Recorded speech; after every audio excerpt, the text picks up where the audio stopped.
Very heart touching story, ಹೃದಯಸ್ಪರ್ಶಿ ಕತೆ. ಆದಾಗಲೇ ಕತ್ತಲಾಗಿತ್ತು. ಮನೆಯ ಗೇಟಿನ ಹಿಂದೆ ಯಾರೋ ನಿಂತು ಕರೆದ ಹಾಗಾಯಿತು. ಯಾರಿರಬಹುದು ಎಂದು ನೋಡಲು ಹೊರಗೆ ಬಂದೆ.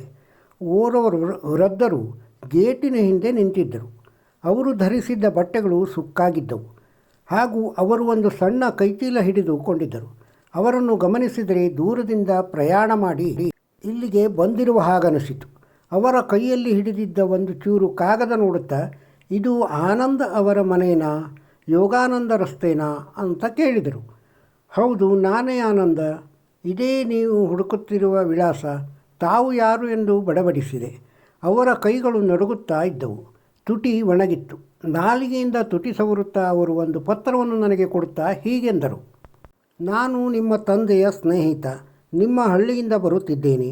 ನಿಮ್ಮ ತಂದೆಯವರು ಈ ಪತ್ರವನ್ನು ನಿಮಗೆ ತಲುಪಿಸಿ ನನ್ನ ಮಗ ನಿಮಗೆ ಸಹಾಯ ಮಾಡುತ್ತಾನೆ ಎಂದು ತಿಳಿಸಿದರು.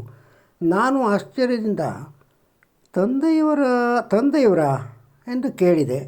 ನಾನು ಪತ್ರವನ್ನು ಓದಿದೆ. ಪ್ರೀತಿಯ ಆನಂದ, ನಿನಗೆ ಆಶೀರ್ವಾದಗಳು. ಈ ಪತ್ರವನ್ನು ನಿನಗೆ ಕೊಡುತ್ತಾ ಇರುವವರು ನನ್ನ ಸ್ನೇಹಿತರು. ಇವರ ಹೆಸರು ರಾಮಯ್ಯ. ಬಹಳ ಪ್ರಾಮಾಣಿಕ ವ್ಯಕ್ತಿ. ಕೆಲವು ದಿನಗಳ ಹಿಂದೆ ಇವರ ಒಬ್ಬನೇ ಮಗ ರಸ್ತೆ ಅಪಘಾತದಲ್ಲಿ ಸತ್ತು ಹೋದ. ಇವರು ಅಪಘಾತಕ್ಕೆ ಸಿಗುವ ಪರಿಹಾರವನ್ನು ಪಡೆಯಲು ಒಪ್ಪಿರಲಿಲ್ಲ. ನಾನೇ ಅವರನ್ನು ಒತ್ತಾಯಿಸಿ ಪರಿಹಾರ ಪಡೆಯಲು ಒಪ್ಪಿಸಿದೆ. ಪರಿಹಾರದ ಹಣ ಅವರ ಮತ್ತು ಪತ್ನಿಯ ಜೀವನಕ್ಕೆ ಆಧಾರವಾಗುತ್ತೆ. ಅವರಿಗೆ ಬೇರೆ ಯಾವ ಆದಾಯವೂ ಇಲ್ಲ. ಜೀವನ ನಡೆಸಲು ಸಾಕಾಗುವುದಿಲ್ಲ. ಅಪಘಾತಕ್ಕೆ ಸಂಬಂಧಪಟ್ಟ ಎಲ್ಲ ಕಾಗದ ಪತ್ರಗಳನ್ನು ಕಳಿಸಿದ್ದೇನೆ. ಅವರ ಮಗ ಕೆಲಸ ಮಾಡುತ್ತಿದ್ದ ಸಂಸ್ಥೆಯ ಮುಖ್ಯ ಕಚೇರಿ ಹೈದರಾಬಾದಿನಲ್ಲಿದೆ ಮತ್ತು ಇವರು ಹೈದರಾಬಾದಿಗೆ ಎಂದೂ ಬಂದವರಲ್ಲ. ಅವರಿಗೆ ನೀನು ಸಹಾಯ ಮಾಡುವೆ ಎಂದು ನಂಬಿರುತ್ತೇನೆ.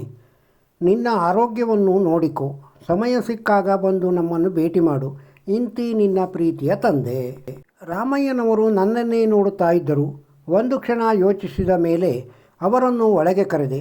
ಕುಡಿಯಲು ನೀರು ಕೊಟ್ಟು ಏನಾದರೂ ತಿಂದಿದ್ದೀರಾ ಎಂದು ಕೇಳಿದೆ. ಇಲ್ಲ ಎಂದರು. ನಾನೇ ದೋಸೆ ಮಾಡಿ ಉಪ್ಪಿನಕಾಯಿ ಜೊತೆ ತಿನ್ನಲು ಕೊಟ್ಟೆ. ನಾನು ಒಳಗೆ ಹೋಗಿ ಕೆಲವರಿಗೆ ಫೋನ್ ಮಾಡಿ ಬಂದೆ. ಅಷ್ಟರಲ್ಲಿ ಅವರು ದೋಸೆ ತಿಂದು ಮುಗಿಸಿದ್ದರು. ಅವರು ಕೆಲವು ಕಾಗದ ಪತ್ರಗಳನ್ನು ನನಗೆ ಕೊಡುತ್ತಾ ಅವರ ಮಗ ಸತ್ತು ಹೋದ ಬಗ್ಗೆ ತಿಳಿಸುತ್ತಾ ಮಗನ ಫೋಟೋ ಒಂದು ಕೊಟ್ಟರು. 22 ವರ್ಷದ ಮುದ್ದಾದ ಹುಡುಗ.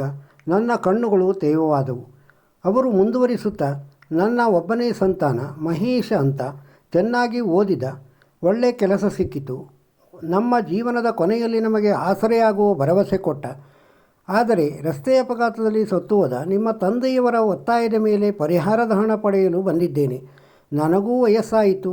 ನನ್ನ ಹೆಂಡತಿಗೆ ಆರೋಗ್ಯ ಸಮಸ್ಯೆ ಇದೆ ಎಂದು ಹೇಳಿ ಮುಗಿಸಿದರು. ಬೆಳಗ್ಗೆ ಎದ್ದು ಹೋಟೆಲ್ನಲ್ಲಿ ಟಿಫನ್ ಮಾಡಿ ಅವರನ್ನು ಮುಖ್ಯ ಆಫೀಸ್ ಬಳಿ ಕರೆದೊಯ್ದೆ. ಆಗ ಅವರು, ನೀನು ನಿನ್ನ ಆಫೀಸ್ಗೆ ಹೋಗಿ ಬಾರಪ್ಪ, ತುಂಬ ಥ್ಯಾಂಕ್ಸ್ ಎಂದರು. ಇಲ್ಲ, ನಾನು ಈ ದಿನ ರಜಾ ಹಾಕಿದ್ದೇನೆ. ನಿಮ್ಮ ಕೆಲಸ ಮುಗಿಯುವವರೆಗೂ ನಾನು ಜೊತೆಯಲ್ಲೇ ಇರುತ್ತೇನೆ ಎಂದೆ. ಸಂಜೆ ಅಷ್ಟೊತ್ತಿಗೆ ಅವರಿಗೆ ಪರಿಹಾರ ಚೆಕ್ ಸಿಕ್ಕಿತು. ನನಗೆ ವಂದನೆ ತಿಳಿಸುತ್ತಾ, ಪತ್ನಿ ಒಬ್ಬಳೇ ಹಳ್ಳಿಯಲ್ಲಿ ಇದ್ದಾರೆ. ನಾನು ಈಗ ಹಳ್ಳಿಗೆ ವಾಪಸ್ ಹೋಗುತ್ತೇನೆ ಎಂದರು. ಬನ್ನಿ, ನಾನು ಬಸ್ ನಿಲ್ದಾಣಕ್ಕೆ ಬಿಡುತ್ತೇನೆ ಎಂದು ಆಟೋ ಹತ್ತಿದೆವು. ಬಸ್ಸಿನ ಟಿಕೆಟ್ ತೆಗೆದುಕೊಟ್ಟೆ. ದಾರಿಯಲ್ಲಿ ತಿನ್ನಲು ಸ್ವಲ್ಪ ಹಣ್ಣುಗಳನ್ನು ತೆಗೆದುಕೊಟ್ಟೆ. ಅವರು ಕಣ್ಣೀರು ಹಾಕುತ್ತಾ, ಆನಂದ, ನಿಮ್ಮಿಂದ ನನಗೆ ಬಹಳ ಉಪಕಾರವಾಯಿತು. ಇದೆಲ್ಲವನ್ನು ನಾನು ನಾಳೆ ನಿನ್ನ ತಂದೆಗೆ ತಿಳಿಸಿ ಅವರಿಗೂ ಧನ್ಯವಾದ ಹೇಳುತ್ತೇನೆ ಎಂದರು. ಆಗ ನಾನು, ಹಿರಿಯರೇ, ನಾನು ನಿಮ್ಮ ಸ್ನೇಹಿತರ ಮಗ ಆನಂದ ಅಲ್ಲ. ನನ್ನ ಹೆಸರು ಅರವಿಂದ. ನೀವು ತಪ್ಪು ವಿಳಾಸಕ್ಕೆ ಬಂದಿದ್ದೀರಿ. ನೀವು ಕೇಳಿದ ವಿಳಾಸ ಇನ್ನೂ 2 ಕಿಲೋಮೀಟರ್ ದೂರ ಇತ್ತು. ನೀವು ಅದಾಗಲೇ ಸುಸ್ತಾಗಿದ್ದೀರಿ.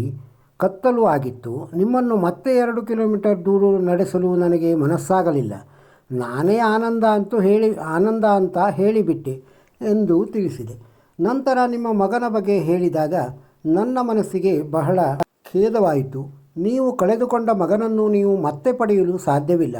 ಅದನ್ನು ಅರಿತು ನಿಮಗೆ ನನ್ನ ಕೈಲಾದ ಸಹಾಯ ಮಾಡಿದೆ.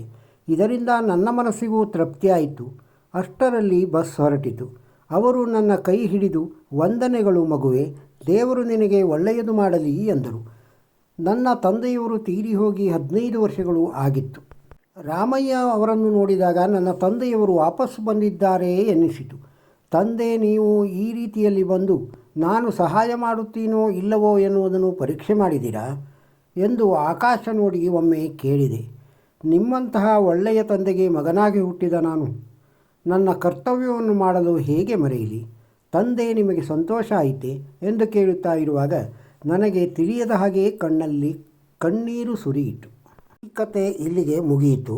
ಇನ್ನೊಂದು ವಿಚಾರ, ನಮ್ಮ ಜೀವನದಲ್ಲಿ ದಿನದಲ್ಲಿ ಯಾವ ಯಾವ ಆಹಾರವನ್ನು ನಾವು ತೆಗೆದುಕೊಳ್ಳಬಹುದು ಮತ್ತು ಯಾವ ಆಹಾರವನ್ನು ತೆಗೆದುಕೊಳ್ಳಬಾರದು, ಅದರ ಬಗ್ಗೆ ಸ್ವಲ್ಪ ತಿಳಿಯೋಣ. ಎಲ್ಲ ರೋಗಕ್ಕೂ ನಮ್ಮ ಹೊಟ್ಟೆನೇ ಕಾರಣ. ನಾವು ಏನು ತಿಂತೀವೋ ಅದಕ್ಕೆ ಸರಿಯಾಗಿ ನಮ್ಮ ಹೊಟ್ಟೆ ಕೆಲಸ ಮಾಡುತ್ತೆ. ಹೊಟ್ಟೆನ ಸರಿಯಾಗಿ ನೋಡ್ಕೋಬೇಕು. ನಾವು ದಿನ ಒಂದೇ ತಿನ್ನಲ್ಲ.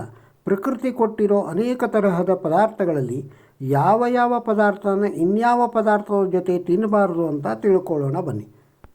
ಯಾವುದೇ ಹಣ್ಣು, ತೆಂಗು, ವಾಲ್ನಟ್, ಮಾಂಸ, ಮೊಸರು, ಹುರುಳಿ, ಬೇಳೆಕಾಳು ಮತ್ತು ತರಕಾರಿ ಜೊತೆ ಹಾಲು ಬೆರೆಸೋದು ಒಳ್ಳೆಯದಲ್ಲ. ನಮ್ಮ ಜೀರ್ಣಕ್ರಿಯೆಗೆ ಬೇಕಾದ ಕಿಣ್ವಗಳು ನಾಶ ಮಾಡುತ್ತಂತೆ. ಹಣ್ಣುಗಳನ್ನು ಸಪ್ರೇಟಾಗಿ ತಿನ್ನಬೇಕು. ಯಾವುದರ ಜೊತೆನೂ ಮಿಕ್ಸ್ ಮಾಡಿ ತಿನ್ನಬಾರ್ದು. ಮೂಲಂಗಿ, ಬೆಳ್ಳುಳ್ಳಿ, ಸೊಪ್ಪು ಮತ್ತು ನುಗ್ಗಿಕಾಯಿ ತಿಂದ ತಕ್ಷಣ ಹಾಲು ಕುಡಿಯಬಾರ್ದು. ಜೇನುತುಪ್ಪ ಮತ್ತು ತುಪ್ಪ ಎರಡೂ ತಿನ್ನೋ ಸಂದರ್ಭ ಬಂದಾಗ ಎರಡನ್ನೂ ಸಮ ಪ್ರಮಾಣ ಮಿಕ್ಸ್ ಮಾಡಿ ತಿಂದರೆ ಅದು ವಿಷಕ್ಕೆ ಸಮ ಅಂತ ಹೇಳ್ತಾರೆ. ಬೇರೆ ಬೇರೆ ಪ್ರಮಾಣದಲ್ಲಿ ಮಿಕ್ಸ್ ಮಾಡಿ ತಿನ್ನಿ. ಜೇನುತುಪ್ಪನ ಬಿಸಿ ಮಾಡೋದು, ಕುದಿಸೋದು, ಬೇಯಿಸೋದು ಮಾಡಿದರೆ ಅದು ವಿಷಕ್ಕೆ ಸಮಾನ. ಹಾಲಿನ ಜೊತೆ, ಮೊಸರಿನ ಜೊತೆ, ಸೌತೆಕಾಯಿ ಅಥವಾ ಟೊಮೆಟೊ ಜೊತೆ ನಿಂಬೆ ರಸ ಸೇರಿದರೆ ಹೈ ಪವರ್ ಎಸಿಡಿಟಿ ಆಗುತ್ತೆ. ಒಂದೇ ದಿನ ಅಥವಾ ಯಾವುದೋ ಒಂದು ರೀತಿ ಮಿಕ್ಸ್ ಮಾಡಿ ಚಿಕನ್ ಹಾಗೂ ಫೋರ್ಕ್ ಒಟ್ಟಿಗೆ ತಿನ್ನೋದು ಒಳ್ಳೆಯದಲ್ಲ. ರಾತ್ರಿ ಹೊತ್ತು ಮೊಸರು ತಿನ್ನೋದು ನಮ್ಮ ಹೊಟ್ಟೆಗೆ ಒಳ್ಳೆಯದಲ್ಲ. ಹಾಗೆ ಮೊಸರನ್ನು ಬಳಸಬೇಕಾದ್ರೆ ಯಾವುದೇ ಕಾರಣಕ್ಕೂ ಅದನ್ನು ಬಿಸಿ ಮಾಡಬೇಡಿ, ಹೊಟ್ಟೆ ಕೆಡುತ್ತೆ. ಉದ್ದು, ಜೇನುತುಪ್ಪ, ಮೂಲಂಗಿ ಮತ್ತು ಮೊಳಕೆ ಕಾಳುಗಳ ಜೊತೆ ಮಾಂಸಾಹಾರಿ ಊಟ ಮಾಡೋದು ಒಳ್ಳೆಯದಲ್ಲ. ಮೂಲಂಗಿ ಜೊತೆ ಉದ್ದು ಅಥವಾ ಹಲಸಿನ ಹಣ್ಣಿನ ಜೊತೆ ಉದ್ದು ಸೇರಿಸಿ ತಿನ್ನೋದು ಬೇಡ. ಬಾಳೆಹಣ್ಣನ್ನು ಮಜ್ಜಿಗೆ ಜೊತೆ, ದ್ರಾಕ್ಷಿನ ಮೊಸರಿನ ಜೊತೆ, ಮೀನಿನ ಜೊತೆ ಕಾಳುಮೆಣಸು ಮತ್ತು ಆಲ್ಕೋಹಾಲ್ ಜೊತೆ ಹಾಲು ಕುಡಿಯೋದು ಒಳ್ಳೆಯದಲ್ಲ. ಊಟ ಅಥವಾ ತಿಂಡಿಯಲ್ಲಿ ಬೇಯಿಸಿದ ಪದಾರ್ಥಗಳ ಜೊತೆ ಹಸಿ ಆಹಾರ ತಿನ್ನೋದು ಒಳ್ಳೆಯದಲ್ಲ. ಹೊಟ್ಟೆಯಲ್ಲಿ ಸರಿಯಾಗಿ ಜೀರ್ಣ ಆಗಲ್ಲ. ಯಾಕಂದರೆ ಒಂದೊಂದು ಜೀರ್ಣ ಆಗೋಕ್ಕೆ ಬೇರೆ ಬೇರೆ ಟೈಮ್ ತಗೊಳ್ಳುತ್ತೆ. ಈ ವಿಡಿಯೋದೊಳಗಿನ ಕತೆ ನಿಮಗೆ ಇಷ್ಟವಾಗಿದ್ದರೆ ಒಂದು ಲೈಕ್ ಕೊಡಿ. ಇದನ್ನು ಇತರರಿಗೂ ಶೇರ್ ಮಾಡಿ. ನಮ್ಮ ಚಾನಲ್ಗೆ ಸಬ್ಸ್ಕ್ರೈಬ್ ಇನ್ನೂ ಆಗದೇ ಇದ್ದರೆ ಸಬ್ಸ್ಕ್ರೈಬ್ ಆಗಿ. ನಮಸ್ಕಾರ.